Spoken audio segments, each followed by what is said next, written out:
اگر آپ کو بتایا جائے کہ تاریخ اسلام میں ایک ایسی خاتون بھی گزری ہیں جو زندگی بھر صرف 3 بار گھر سے باہر نکلی ہیں، کتنا مشکل ہوگا یقین کرنا، مگر ایسا ہوا ہے۔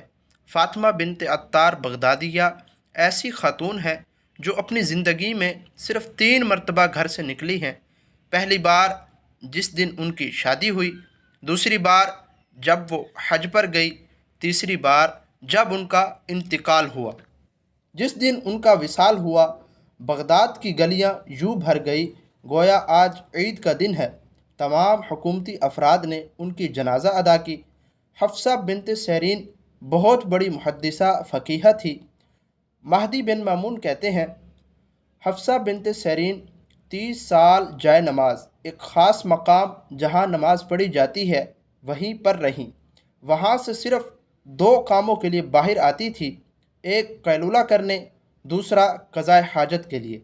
کیسی باعزت و باکرامت خواتین تھی جن کا اللہ رب العالمین کے فرمان وَقَرْنَ فِي بُيُوتِكُنَّ اور اپنے گھروں میں ٹھہری رہو پر مکمل ایمان اور کامل عمل تھا۔